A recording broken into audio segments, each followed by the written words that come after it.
오늘 열왕기하 강의 마지막 시간입니다. 24장 18절로 25장 끝절까지 말씀을 통하여서 성전을 불사르고 라는 제목으로 말씀 나눠보도록 하겠습니다. 유다의 마지막 왕은 시드기야입니다. 본문에는 시드기야의 마지막과 유다의 패망에 대한 기사를 다루고 있고, 이를 끝으로 왕정사, 왕들의 이야기는 일단락됩니다. 사실 유다는 이미 여호아하스 시대 때부터 나라의 주권을 이방 나라에게 빼앗겼습니다. 그래서 이집트의 왕이 여호아하스를 포로로 잡아가고 대신 여호야김을 왕으로 세워놓았었죠. 이집트에 의한 호수아비 왕, 이집트의 속국으로 유다는 전락하고 말았습니다. 그런데 얼마 가지 못해 이번에는 바벨론이 여호야긴을 포로로 잡아가고 시드기야를 왕으로 세워놓습니다. 유다의 마지막 왕이죠. 지속적으로 하나님을 멀리하고 썩은 갈대 지팡이 같은 이방 나라들을 의지하였던 결과입니다. 그래서 본문에는 그에 대하여 유다의 패망에 대한 이유로 두 가지를 언급하고 있습니다. 19절, 그가 여호야김의 모든 행위에 따라 여호와 보시기에 악을 행한지라. 죄인이기에 죄의 선택, 죄의 판단, 그것들을 유지하였다라는 거예요. 그의 조상들처럼, 그의 아비처럼. 20절, 시드기야가 바벨론 왕을 배반하니라. 그들이 하나님을 배반한과 같이 바벨론 왕을 섬기다 바벨론에 의해서 왕위에 오른 그가 바벨론을 배반합니다. 열국의 틈바구니 속에서 계속하여 눈치를 보면서 잘못된 판단을 이어오던 중에 시드기야는 그의 선택은 바벨론을 배반하는 것이었습니다. 그런데 그 배반은 아주 혹독한 결과를 초래하고 말았습니다. 1절, 바벨론의 왕 느부갓네살이 그의 모든 군대를 거느리고 예루살렘을 치러 올라와서 그 성에 대하여 진치고 주위에 토성을 쌓음에, 예루살렘 성에 진치고 와서 그 주변에 토성을 쌓고 기다리고 있습니다. 피를 말리는 거죠. 그냥 일부만 보내도 되는데 느부갓네살 왕이 직접 모든 군대를 이끌고 옵니다. 그 성 시드기야 왕 제11년까지 그 성이 포위되었더라. 시간이 흘러 성 안에 양식은 떨어지고 극심한 기근이 임합니다. 그러다 결국 성벽은 파괴되고 말이죠. 이때 시드기야가 야밤에 틈을 타서 도망을 가게 됩니다. 그러다가 결국엔 잡히게 되죠. 바벨론으로 끌려가게 되고. 6절, 그들이 왕을 사로잡아 그를 림나에 있는 바벨론 왕에게 끌고 가매 그들이 그를 신문하니라. 7절, 그들이 시드기야 아들들을 그의 눈앞에서 죽이고 시드기야의 두 눈을 빼고 노사슬로 그를 결박하여 바벨론으로 끌고 갔더라. 네, 끌려간 그곳에서 그는 돌아오지 못합니다. 이렇게 유다는 끝이 나고, 재미있는 것은 그간의 성경이 이스라엘이나 유다의 왕들의 연역을 표기하다가 이제는 그것이 바뀌게 됩니다. 어떻게 바뀌냐? 1절에 보시면 시드기야 제9년 열째 달 11일에 모든 사건들 앞에 이렇게 왕들의 연역이 표시가 되거든요. 유다의 왕이든지 이스라엘의 왕이든지. 그러다가 망하고 난 후에 8절 어떻게 표기되냐? 바벨론 왕 느부갓네살의 19째 해 5월 7일에. 재밌지 않나요? 네. 비록 주권은 잃었으나 명맥을 유지하던 유다가 완전히 패망한 것입니다. 이어서 바벨론의 점령지에 대한 조치가 이후에 이루어지는데 11절, 성중에 남아있는 백성과 바벨론 왕에게 항복한 자들과 무리 중 남은 자는 시위대장 느부사라단이 모두 잡아가고, 일부가 사로잡혀 갑니다. 또 8절 이하에 남아있던 일련의 무리들을 바벨론의 시위대장이 사로잡아 가는데, 이때는 그들이 바벨론 왕 앞에서 죽임을 당합니다. 시위 대장 느부사라단이 그들을 사로잡아 가지고 림나 바벨론 왕에게 나아가매 바벨론 왕이 하마 땅 림나에서 다 쳐 죽였더라. 이와 같이 유다가 사로잡혀 본토에 떠났더라. 네, 이 후반부를 세번역으로는 이렇게 표하고 있습니다. 이렇게 유다 백성이 포로가 되어서 그들의 땅에서 쫓겨났다. 열왕기하 17장의 이스라엘의 패망과 더불어서 25장의 유다의 패망은 같이 들여다보면 그 끝이 같음을 알 수 있습니다. 아수르에게 조공을 바치던 호세아가 조공을 드리지 않고 아수르를 배반합니다. 그 결과가 뭐냐? 이스라엘의 패망이었습니다. 오늘 시드기야도 바벨론을 섬기다가 바벨론 왕을 배반합니다. 그 결과 패망입니다. 성경은 그들이 하나님의 말씀을 순종하지 않아서 망하였다라고 말하고 있지 않습니다. 그들이 섬기던 나라 아수르를 바벨론을 배반하여 망하였다라고 기록하고 있습니다. 여러 번 말씀드렸지만 만약 하나님께서 그들의 행위에 근거하여 행하셨다라면 아수르처럼 하였다면 바벨론처럼 하였다면 이스라엘은요 진작에 망했어야 했습니다. 성경에 그렇게 오해하도록 표현되어 있는 것, 그것은 당시대 성경 저자의 인식의 한계와 더불어 죄인의 시각을 적나라하게 보여주는 대목이다 라고 말씀드렸습니다. 그 죄인의 시각이 무엇이냐? 죄인의 선택과 결과가 아닌 하나님의 징계요 심판이다 라고 보는 죄인의 시각, 핑계이다. 몇 번 말씀드렸었죠. 그것을 하나님께서 보여주시는 죄인인 이스라엘은 자신들의 보호자요 책임자이신 왕이신 하나님을 버리고 자신들이 스스로 선택한 왕들에 의해서 이어오던 이 왕정시대는 패망으로 이렇게 끝이 납니다. 열왕기서는 이스라엘의 끊임없는 불신앙, 배반에도 불구하고 지속적으로 돌보시는 하나님의 모습을 통하여서 과연 누가 이스라엘을 위한 진정한 왕인가를 가르쳐주고 보여주고 있습니다. 하나님과 언약 관계에 있었던 이스라엘, 이때 하나님이 아닌 이스라엘이 하나님을 배반하고 어리석은 선택을 계속하여 왔죠. 그 결과가 패망인 것을 보여준 것처럼 이 끝 이야기를 통해 하나님께서 우리에게 보여주시는, 가르쳐주시는 동일한 대목들이 몇 가지 있습니다. 한번 마지막 시간에 살펴보겠습니다. 첫 번째는 하나님께서 이스라엘이 가나안에 들어갈 때 그것의 모든 족속들을 쫓아내라 하였습니다.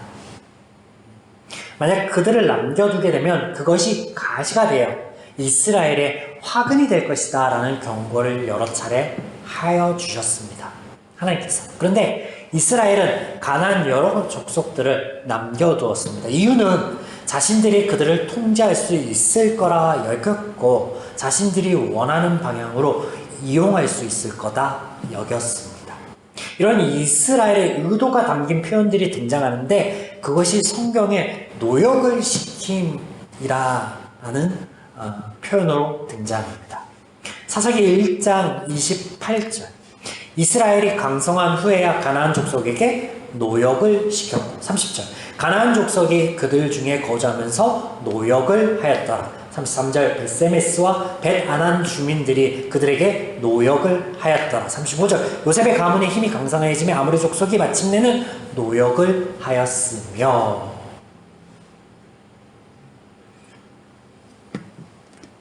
오늘 본문 12절입니다. 시위대장이 그 땅에 비천한 자를 남겨두어 포도원을 다스리는 자와 농부가 되게 하였더라.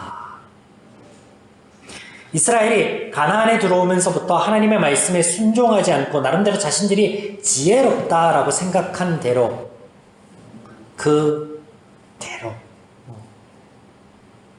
그들이 원하고 바란 그대로가 아니라 정반대의 결과가 나왔습니다. 뭐예요?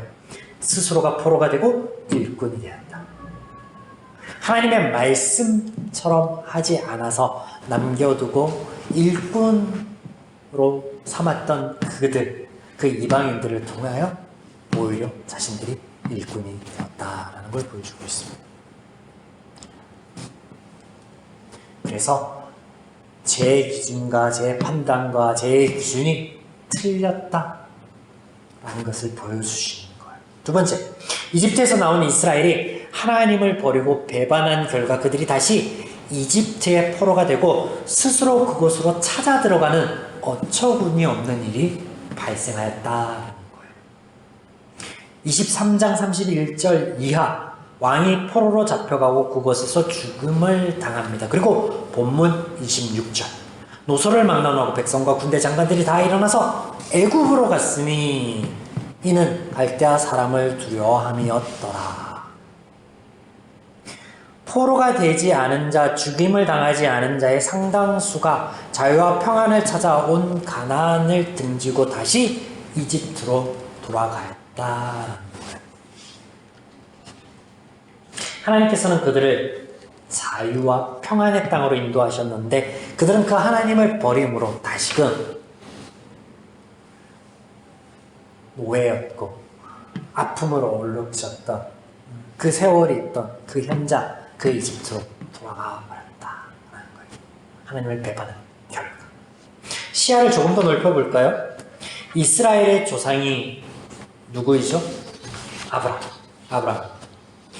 그가 하나님의 부르심에 의해서 본토 친척 아비집을 떠나오는데 그가 떠나온 곳이 어디예요? 상세히 표현에 의하면 갈대아 우르입니다. 지역적으로 보면 이곳이 어디냐면요, 지금의 바벨론 지역입니다.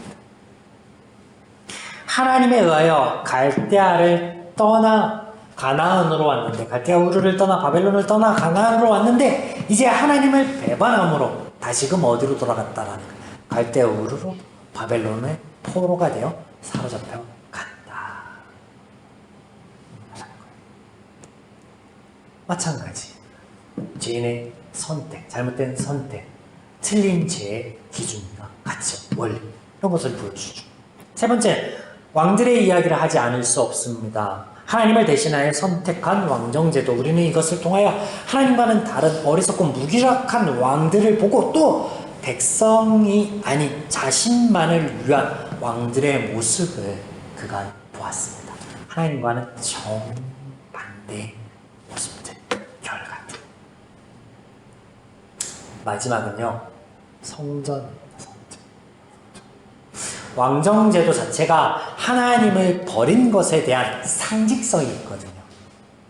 성전도 마찬가지입니다. 우리가 흔히 하는 실수가 무엇이냐면 여기 왕정사에 등장하는 솔로몬의 성전을 오늘날 교회와 동일시한다라는 거예요. 아니에요. 다릅니다. 사실 하나님께서는요, 다윗이 성전을 짓고자 할 때에 말리십니다. 하지 말라. 내가 너를 위하여 집을 지어줄 것이다. 너가 나를 위해서가 아니라. 다르다. 아니야, 틀려 라고 말씀하셨지만, 그러나 솔로몬이 짓고자 할 때 그냥 두시죠. 이유는 너무나 간단합니다. 말려서 될 일이 아니라는 거예요. 말려서 될 일. 죄인들이 하나님의 말씀을 들을 리가 없습니다. 하나님의 말씀을 들으면 죄인이 아니죠. 그냥 두시는 거예요.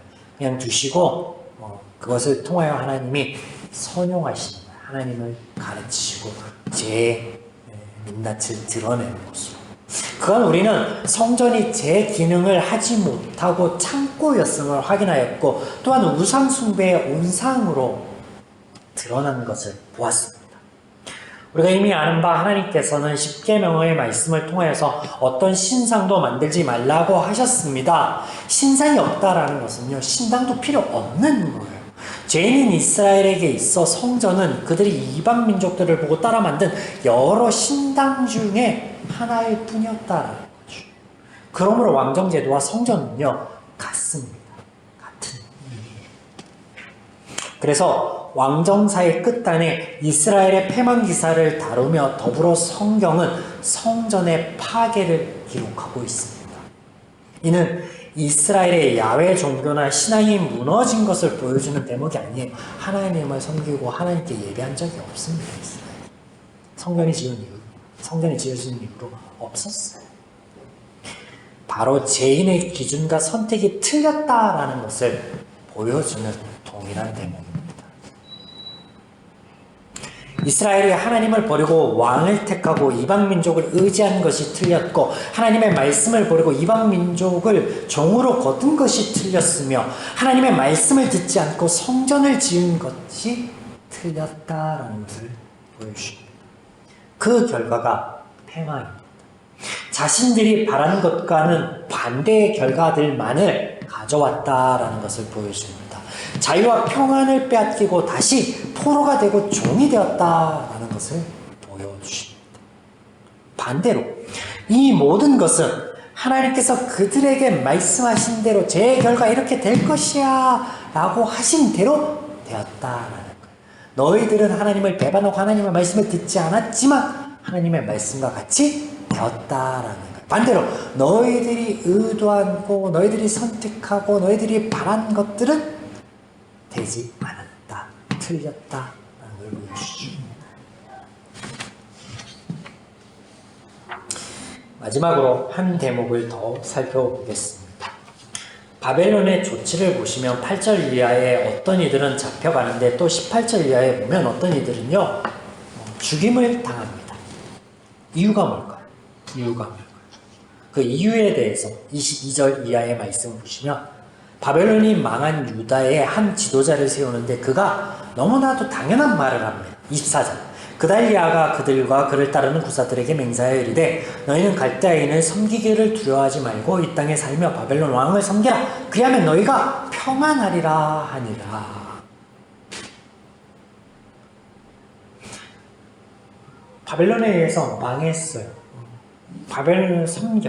그러면 약속된 평안이 보장될 거야. 그래서 8절 이하에 보시면 바벨론 왕에게 항복한 자들은 끌려가지만 끝까지 고집을 피우던 자들은요 다 죽임을 당하거나 혹은 그들의 터전을 버리고 다시 종이었던 이집트로 떠나가. 위에 보시면요 바벨론에 끌려갔던 자들은요 회복이 되어 다시 돌아오지만 이집트에서 돌아온 기사는 나오지 않습니다. 재밌는 대목이죠. 이스라엘이요 그달리아의 말을 듣지 않습니다. 하나님의 말씀을 듣지 않음과 같이. 그리고 그를 죽이고 선택하여 도망간 곳이 말씀드렸던 이집트. 그리고 본문의 끝에 한 이야기가 더 등장하는데 사로잡혀간 여호야긴이 이 왕이 복권됩니다. 그가 다시 유다로 돌아온 것은 아니지만 지위가 회복되어지고 바벨론 왕과 더불어서 상에 앉게 됩니다. 끝까지 하나님의 말씀을 듣지 않는 이스라엘. 너무나 당연하게도 다른 성경 구절들 속에 보면 이스라엘의 시드기야 왕이나 백성들에게 하나님이 조언을 합니다. 바벨론을 섬기고 바벨론에게 대항하지 말라. 그러면 너희가 자유와 평안을 얻을 것이다. 근데 끝까지 그들은 하나님의 말씀은 거부합니다. 그리고 망합니다. 죽임을 당합니다. 그러나 성경의 이야기는요, 이 아픔의 결과, 죄인의 그 어리석음이 끝이 아닌 한 사람의 신원 회복과 은혜 얻음을 기록하고 끝맺고 있다라는 것을 우리는 보게 됩니다. 뭐예요? 하나님의 은혜이죠.